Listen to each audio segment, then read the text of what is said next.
नमस्कार दोस्तों, स्वागत है आप सभी का आपके अपने यूट्यूब चैनल में। आज के इस वीडियो में मैंने काफ़ी इम्पोर्टेंट टॉपिक को कवर किए हैं। अगर आप किसी भी एग्ज़ाम की तैयारी करें तो ये वीडियो आपके लिए काफ़ी यूज़फुल होने वाला है।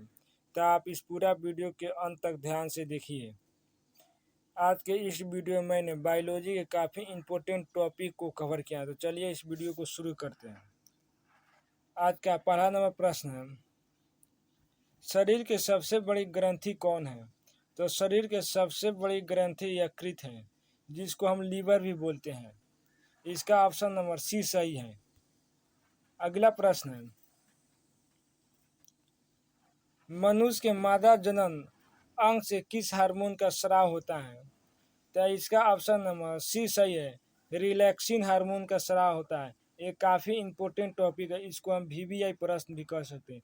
ये कितने बार एग्जाम में पूछे जा चुका है और ये क्वेश्चन हर साल एग्जाम में पूछा जाता है, तो इसको ध्यान रखना है। अगला प्रश्न है,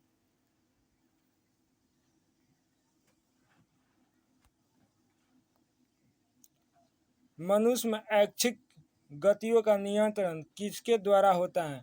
तो मनुष्य के शरीर में ऐच्छिक गतियों का नियंत्रण सेरिब्रम द्वारा होता है। इसका ऑप्शन नंबर ए सही है।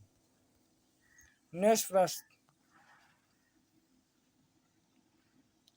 शरीर का तापक्रम कहाँ नियंत्रण होता है? तो शरीर का तापक्रम हाइपोथैलेमस में नियंत्रण होता है। इसका ऑप्शन नंबर सी सही आंसर है, हाइपोथैलेमस।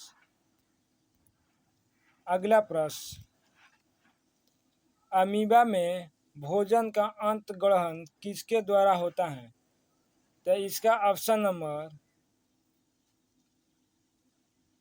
ए सही है, कूटपाद द्वारा होता है।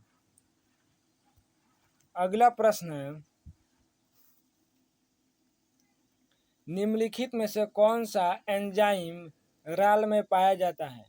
निम्नलिखित में से कौन सा एंजाइम लार में पाया जाता है? तो इसका ऑप्शन नंबर सी सही उत्तर है, टाइलिन एंजाइम लार में पाया जाता है।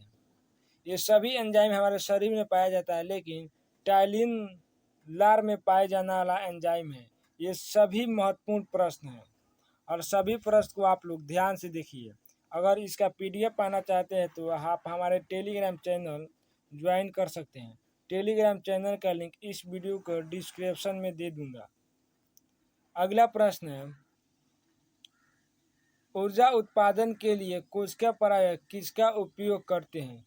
तो ऊर्जा उत्पादन के लिए कोशिका, इसका ऑप्शन नंबर डी सही उत्तर है, सुक्रोज का सॉरी इसका ऑप्शन नंबर बी सही उत्तर है, ग्लूकोज का निर्माण करते हैं। इसका ऑप्शन नंबर बी सही उत्तर है। अगला प्रश्न है,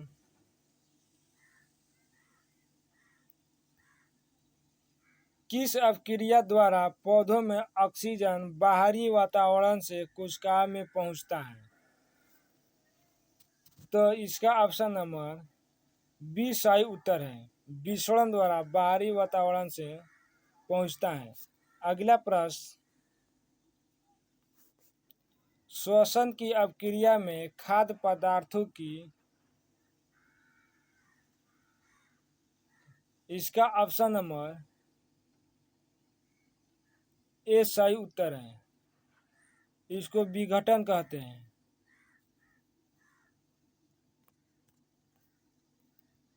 अगला प्रश्न, खाद्य पदार्थ में पौधों में स्थानांतरण का मुख्य रूप कौन सा है? तो इसका मुख्य रूप सुक्रोज को कहते हैं। इसका ऑप्शन नंबर सी सही उत्तर है, पौधों में सुक्रोज और मनुष्य यानी पादप में सुक्रोज। अगला नंबर प्रश्न है, एक मिनट जरा, एक स्वच्छ मनुष्य का रक्तचाप होता है एक सौ, तो इसका ऑप्शन नंबर डी सही, इसका ऑप्शन नंबर बी सही उत्तर है, 120/80 होता है। इसका ऑप्शन नंबर बी सही उत्तर है। अगला प्रश्न है, मनुष्य के मस्तिष्क की सबसे बाहरी झिल्ली को क्या कहते हैं? तो मनुष्य को मस्तिष्क की सबसे बाहरी झिल्ली को, इसका ऑप्शन नंबर डी सही उत्तर है, नेक्स्ट प्रश्न है, रक्त में ग्लूकोज की मात्रा नियंत्रण रखता है। तो रक्त में ग्लूकोज की मात्रा नियंत्रण इंसुलिन रखता है। इसका ऑप्शन नंबर डी सही उत्तर है, इंसुलिन के कारण। अगला प्रश्न, ऑक्सीजन है तो ऑक्सीजन क्या है ये पूछ रहा है। तो ऑक्सीजन एक एंजाइम है। इसका ऑप्शन नंबर सी सही उत्तर है। नेक्स्ट प्रश्न है, जैव प्रक्रम के अंतर्गत कौन आता है। तो जैव प्रक्रम के अंतर्गत पोषण, उत्सर्जन, श्वसन सभी आता है। इसका ऑप्शन नंबर डी सही उत्तर है, सभी आता है। अगला प्रश्न है, गोबर छाता किसके अंतर्गत आता है। तो गोबर छाता मृत जीवी के अंतर्गत आता है। इसका ऑप्शन नंबर सी सही उत्तर है, मृत जीवी। नेक्स्ट प्रश्न है, वायुमंडल में सामान्यतः CO2 की मात्रा पाया जाता है। तब वायुमंडल में 0.03% मात्रा CO2 कार्बन डाइऑक्साइड है। इसका ऑप्शन नंबर डी सही उत्तर है। नेक्स्ट प्रश्न, छाया में पनपने वाला पौधों को क्या कहते हैं। छाया में पनपने वाले या पनपने वाले पौधों को क्या कहते हैं। तो इसका ऑप्शन नंबर सी सही है।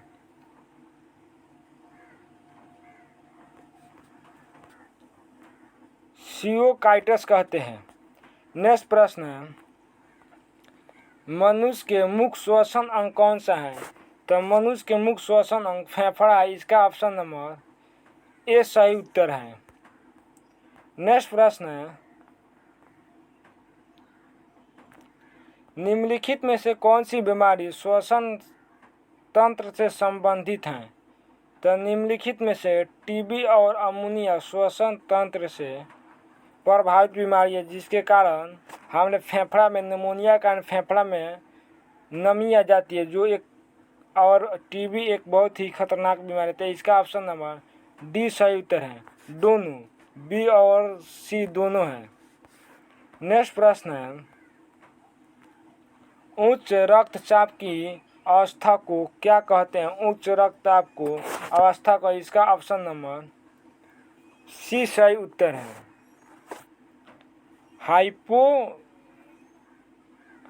हाइपरटेनस कहते हैं।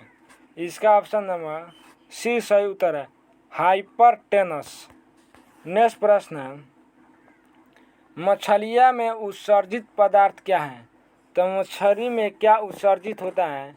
इसका ऑप्शन नंबर डी सही उत्तर है, अमोनिया। नेक्स्ट प्रश्न है, पौधों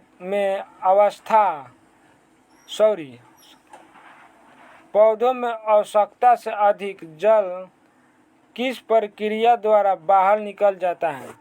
तो इसका ऑप्शन नंबर बी सही उत्तर है, वाष्पो उत्सर्जन द्वारा आवश्यकता से अधिक जल बाहर निकल जाते हैं पौधों से। नेक्स्ट प्रश्न है, निम्नलिखित में से किसे प्रकाश संश्लेषी अंग कहते हैं। तो प्रकाश संश्लेषी अंग, इसका ऑप्शन नंबर ए सही उत्तर है, पत्ती को प्रकाश संश्लेषी अंग कहते हैं। नेक्स्ट प्रश्न है, पौधों में गैसों के आदान प्रदान के लिए रहते हैं। तो पौधों में गैसों के आदान प्रदान के लिए रंध्र रहते हैं, जिसको हम छिद्र कहते हैं। इसका ऑप्शन नंबर बी सही उत्तर है। अगला प्रश्न है, फेफड़े का आकार होता है। तो हमारे फेफड़े किस आकार का होता है। तो इसका ऑप्शन नंबर सी सही उत्तर है, शंक्वाकार आकार, यानी शंकु का आकार का होता है। इसको लिखा है शंक्वाकार आकार का होता है। नेक्स्ट प्रश्न, भोजन का पाचन किस प्रकार की अपक्रिया है। तो भोजन की पाचन एक उपचय अपक्रिया है। इसका ऑप्शन नंबर ए सही उत्तर है, उपचयन। इसको कहते हैं उपचयन अपक्रिया कहते हैं। इसका ऑप्शन नंबर ए सही है, उपचयन अपक्रिया। नेक्स्ट प्रश्न है, हार्मोन शब्द का नामकरण किसने किया था? तो हार्मोन शब्द का नामकरण बेलिस और एस्टार्लिंग ने किया था। एस्टार्लिंग, इसका ऑप्शन नंबर सी सही उत्तर है, एस्टार्लिंग। नेक्स्ट प्रश्न है, पृथक्करण का नियम किसने दिया था? इसको हम पृथक्करण बोलते हैं, पृथक्करण गलती से लिखा गया है, तो इसका ऑप्शन नंबर सी सही उत्तर है, मेंडल।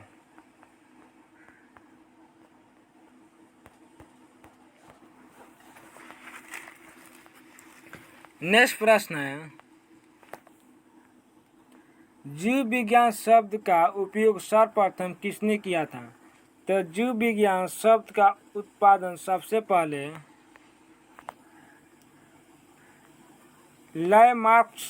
लैमार्क और ट्रेविलनस ने किया था। इसका ऑप्शन नंबर ए सही उत्तर है, ट्रेविलनस ने किया था। इसका ऑप्शन नंबर ए सही उत्तर है। नेक्स्ट प्रश्न है, जीव विज्ञान के जनक के नाम से जाना जाता है। तो जीव विज्ञान के अरस्तु को जनक कहते हैं। इसका ऑप्शन नंबर सी सही उत्तर है। नेक्स्ट प्रश्न है, वनस्पति विज्ञान के जनक के नाम से जाने जाते हैं।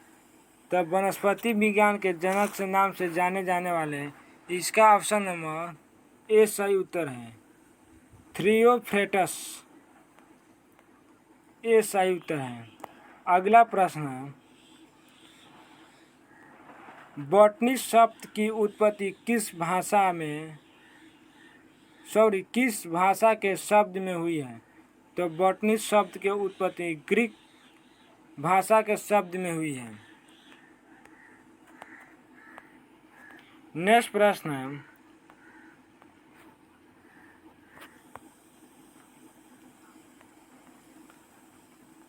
फाइकोलॉजी में किसका अध्ययन किया जाता है? तो फाइकोलॉजी में सवाल का अध्ययन किया जाता है। इसका ऑप्शन नंबर बी सही उत्तर है। नेक्स्ट प्रश्न है, वातावरण का अध्ययन जीव विज्ञान के किस शाखा के अंतर्गत किया जाता है? तो इसका ऑप्शन नंबर डी सही उत्तर है। नेक्स्ट प्रश्न, डेंड्रोलॉजी का संबंध है। तो डेंड्रोलॉजी का संबंध झाड़ियों के अध्ययन से है। इसका ऑप्शन नंबर सी सही उत्तर है। नेक्स्ट प्रश्न है, पुष्पों का अध्ययन कहलाता है। तो पुष्पों का अध्ययन कहलाता है एंथ्रोलॉजी कहलाता है। इसका ऑप्शन नंबर सी सही उत्तर है। अगला प्रश्न है, वनस्पति संवर्धन से संबंधित विज्ञान की शाखा को कहते हैं। तो इसका ऑप्शन नंबर बी सही उत्तर है, हेक्टोकल्चर कहते हैं। नेक्स्ट प्रश्न है,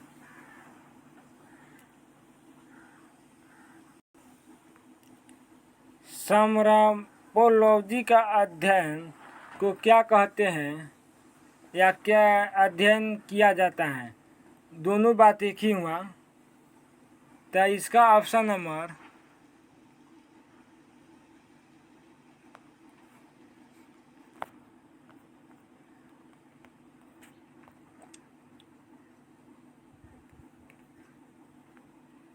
एग्रोएस्ट्रोलॉजी में किसका अध्ययन किया जाता है? तो एग्रोएस्ट्रोलॉजी में इसमें घासों का अध्ययन किया जाता है। इसका ऑप्शन नंबर ए सही उत्तर है। नेक्स्ट प्रश्न है, पिंडोलॉजी में किसका अध्ययन किया जाता है? तो पिंडोलॉजी में भूमि का अध्ययन किया जाता है। इसका ऑप्शन नंबर ए सही उत्तर है। नेक्स्ट प्रश्न है, पौधों को नाम देने वाले वैज्ञानिक कहलाता है। तो पौधों को नाम देने वाले वैज्ञानिक, इसका ऑप्शन नंबर बी सही उत्तर है, वर्गीकृत कहते हैं। वर्गीकी कहते हैं। इसका ऑप्शन नंबर बी सही उत्तर है। नेक्स्ट प्रश्न है, निम्नलिखित में से किसे वर्गीकृत का पितामह कहते हैं?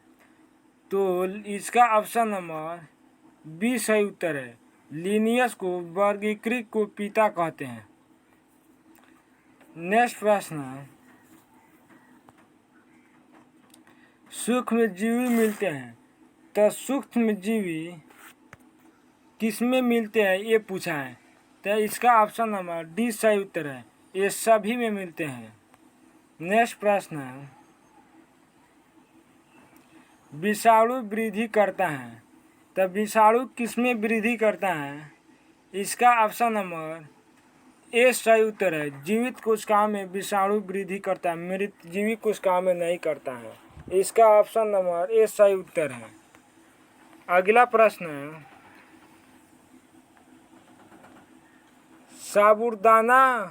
साबूदाना किससे बनाया जाता है?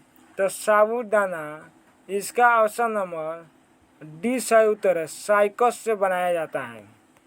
ये सभी प्रश्न आपके लिए काफ़ी महत्वपूर्ण है, तो आप लोग सभी प्रश्न को ध्यान से देखिए। फलों का अध्ययन कहलाता है, तो फलों का अध्ययन क्या कहलाता है? फलों का अध्ययन पोमोलॉजी कहते हैं। इसका ऑप्शन नंबर बी सही उत्तर है। नेक्स्ट प्रश्न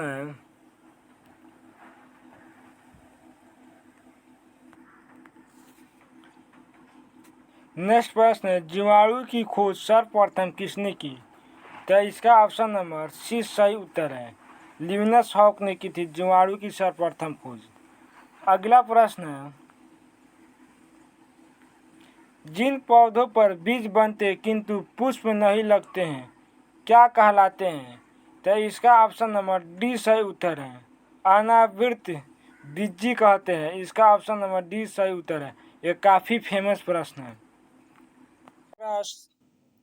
जीवाणु की साधारण आकृति क्या होती है? तो इसका ऑप्शन नंबर सी सही उत्तर है, क्षण रूपी होती है। अगला प्रश्न है, जो जीवाणु की आकार में सबसे छोटा होता है क्या कहलाता है? तो इसका ऑप्शन नंबर बी सही है, गुणाणु कहलाता है। नेक्स्ट प्रश्न है, निम्नलिखित में से कौन सा रोग बैक्टीरिया से होता है? तो बैक्टीरिया से होने वाला रोग पदेदिक कहते हैं। इसका ऑप्शन नंबर बी सही उत्तर है। इसको चेचक कहते हैं, बैक्टीरिया से होने वाले रोग को चेचक कहते हैं। इसका ऑप्शन नंबर सी सही उत्तर है।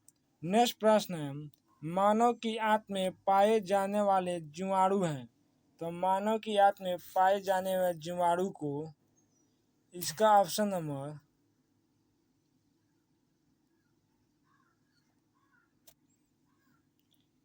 ए सही उत्तर है। नेक्स्ट प्रश्न है, मैं कहीं कहीं रुक जा रहा हूँ ताकि आप लोग आंसर बताइए, तब मैं इसका आंसर बताऊंगा। निम्नलिखित अगला प्रश्न है, सॉरी मैंने निम्नलिखित बोल गया। अगला प्रश्न है, एंटीबायोटिक अधिकांशतः पाए जाते हैं, तो इसका ऑप्शन नंबर डी सही उत्तर है। जीवाणु में पाए जाते हैं एंटीबायोटिक्स अधिकांशतः। इसका ऑप्शन नंबर डी सही उत्तर है। अगला प्रश्न है, निम्नलिखित में से सबसे छोटा जीव है, तो सबसे छोटा जीव को इसका ऑप्शन नंबर ए सही उत्तर है। माइक्रोप्लाज्मा सबसे छोटा है। इसका ए सही उत्तर है। अगला प्रश्न है, निम्नलिखित में से कौन सा रोग जीवाणुओं के कारण होता है? तो जीवाणुओं के कारण होने वाले रोग को हैजा कहते हैं। इसका ऑप्शन नंबर बी सही उत्तर है। अगला प्रश्न, निम्नलिखित में से किसके द्वारा दूध खट्टा होता है? तो इसका ऑप्शन नंबर बी सही उत्तर है। बैक्टीरिया के द्वारा दूध खट्टा हो जाता है। अगला प्रश्न है, निम्नलिखित में से कौन सा रोग जीवाणु संक्रमण के कारण होता है? तो जीवाणुओं संक्रमण के कारण होने वाला रोग कुष्ठ रोग कहते हैं। इसका ऑप्शन नंबर सी सही उत्तर है। अगला प्रश्न है, सर्वप्रथम विषाणु की खोज किसने की थी? तो सर्वप्रथम विषाणु की खोज, इसका ऑप्शन नंबर ए सही उत्तर है। नेक्स्ट प्रश्न, चेचक के लिए टीके का विकास किसने किया था? तो चेचक के लिए टीके का विकास, इसका ऑप्शन नंबर बी सही उत्तर है। एडवर्ड जर्नल ने किया था। इसका ऑप्शन नंबर बी सही उत्तर है। अगला प्रश्न है, दूध के दही के रूप में जमाने का कारण होता है? तो दूध को दही के रूप में जमाने का, इसका ऑप्शन नंबर बी सही उत्तर है। लैक्टोबैसिलस कहते हैं। इसका ऑप्शन नंबर ए सही उत्तर है। नेक्स्ट प्रश्न है, निम्नलिखित में से कौन स्वपोषी होता है? तो इसका ऑप्शन नंबर ए सही उत्तर है। सवाल स्वपोषी होता है। अगला प्रश्न है, टीका रोग किसमें होता है? टीका रोग किसमें होता है? तो इसका ऑप्शन नंबर, टीका रोग मूंगफली में होता है। इसका ऑप्शन नंबर डी सही उत्तर है। नेक्स्ट प्रश्न है, HIV द्वारा होने वाला रोग, HIV द्वारा होने वाले रोग को हम आंतशक कहते हैं। इसका ऑप्शन नंबर बी सही उत्तर है। इसका ऑप्शन नंबर डी सही उत्तर है। आंतशक कहते हैं। अगला प्रश्न है, निम्नलिखित में से कौन सा रोग विषाणुओं के द्वारा, तो इसका ऑप्शन नंबर सी सही उत्तर है। चेचक होता है। विषाणुओं के कारण चेचक होता है। अगला प्रश्न है, किस सवाल से आयोडीन प्राप्त होता है? उस सवाल का नाम क्या है, आप लोग बताइए। तो इसका ऑप्शन नंबर ए सही उत्तर है।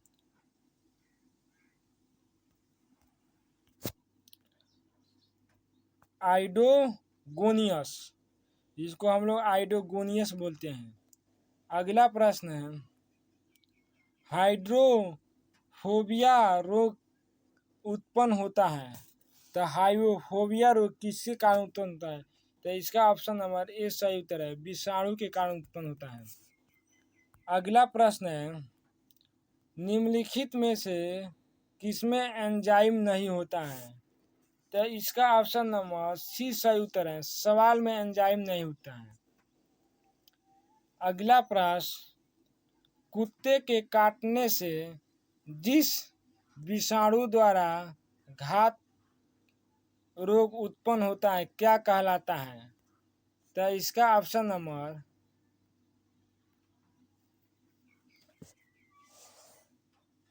डी सही उत्तर है। इसका ऑप्शन नंबर डी सही उत्तर है, हाइड्रोफोबिया। अगला प्रश्न है, सार्स क्या है? तो सार्स एक विषाणु जनित रोग है। इसका ऑप्शन नंबर बी सही उत्तर है। विषाणु जनित रोग है। अगला प्रश्न है, खसरा निम्नलिखित संक्रमण के कारण होता है? तो खसरा किस संक्रमण के कारण होता है? तो इसका ऑप्शन नंबर ए सही उत्तर है। जीवाणु के कारण होता है। अगला प्रश्न है, आलू में मोजेक रोग के कारण उत्पन्न होता है? तो आलू में मोजेक रोग, इसका ऑप्शन नंबर डी सही उत्तर है। विषाणु के कारण होता है। अगला प्रश्न है,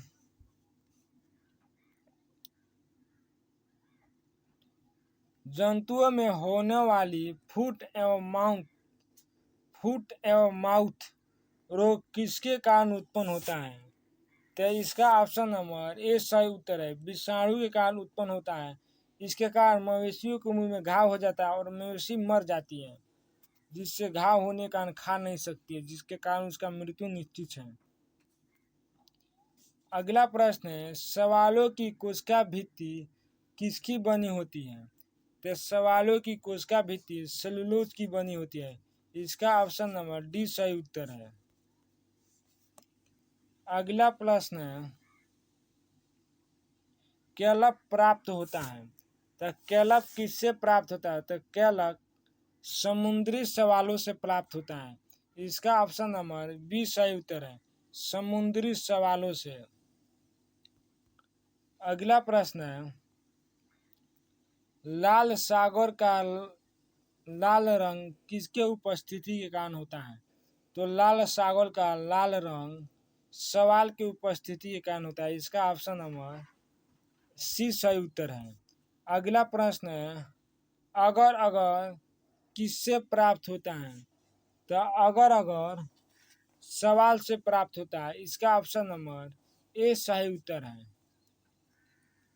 अगला प्रश्न है, वनस्पति विज्ञान की वो शाखा जिसके अंतर्गत कोको का अध्ययन किया जाता है कहलाती है? तो जिसके अंतर्गत कोको का अध्ययन किया जाता है उसको क्या कहते हैं?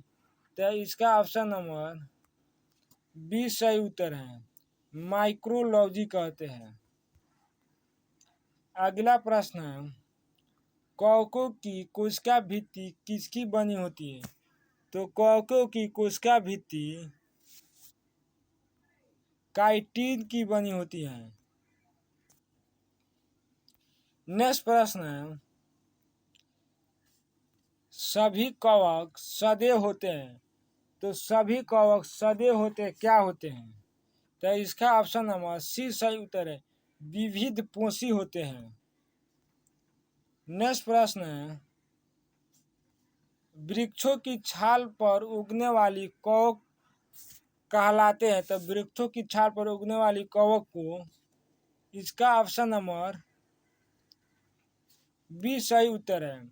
ये वृक्षों की छाल पर व्हाइट कलर की जमने वाली परत होती है जिसको हम, यह एक कवक है और ये काफ़ी तेजी से उत्पादित होती है और वृक्षों की छाल पर व्हाइट परत लग जाती है। अगला प्रश्न है, गोबर पर उगने वाली कवक कहलाती है? तो गोबर पर उगने वाली कवक को क्या कहते हैं? तो इसको हम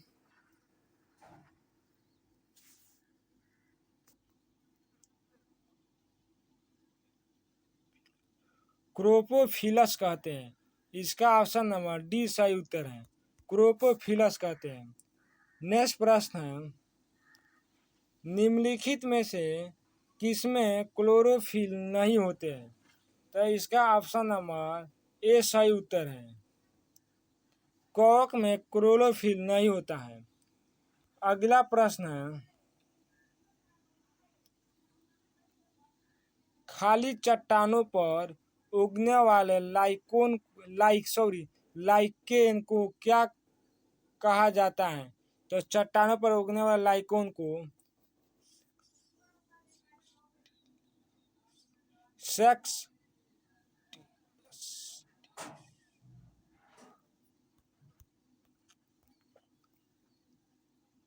अगला नंबर प्रश्न है, जापान के लोग किस लाइकेन के सब्जी के रूप में खाते हैं? तो जापान के लोग किस लाइकेन के सब्जी के रूप में खाते हैं? तो इसका ऑप्शन नंबर बी सही उत्तर है, एंडोकार्पन। एंडोकार्पन को खाते हैं। अगला प्रश्न है,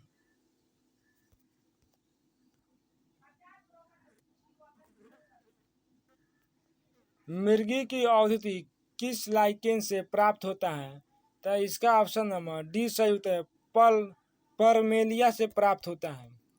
अगला प्रश्न है, बीजों की आकृति किसमें उत्पन्न होती है? तो बीजों की आकृति, इसका ऑप्शन नंबर सी सही उत्तर है। नेक्स्ट प्रश्न है, एजोला एक जलीय फल है। इसका ऑप्शन नंबर ए सही उत्तर है। अगला प्रश्न है, निम्नलिखित में से किसे जैव उर्वरक के रूप में प्रयोग किया जाता है? तो जैव उर्वरक के रूप में प्रयोग होने वाले पदार्थ एजोला होता है। इसका ऑप्शन नंबर ए 20 सही उत्तर है। अगला प्रश्न है, सबसे अधिक क्रोमोसोम किसमें पाए जाते हैं? तो सबसे अधिक क्रोमोसोम किसमें पाया जाता है? इसका ऑप्शन नंबर ए सही उत्तर है। फाइटस में पाया जाता है। टेरिडोफाइटस, इसका ऑप्शन नंबर ए सही उत्तर है। अगला प्रश्न है,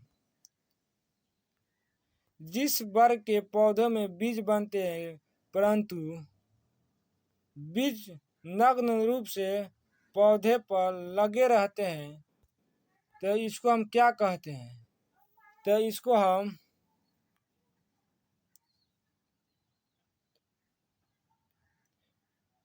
जिम्नोस्पर्म कहते हैं। इसका ऑप्शन नंबर ए सही उत्तर है।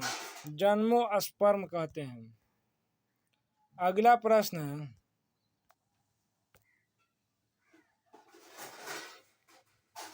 सेल्वीकल्चर वनस्पति विज्ञान की शाखा है जिसका वर्णन होता है। तो इसका वर्णन सवालों के संबंधन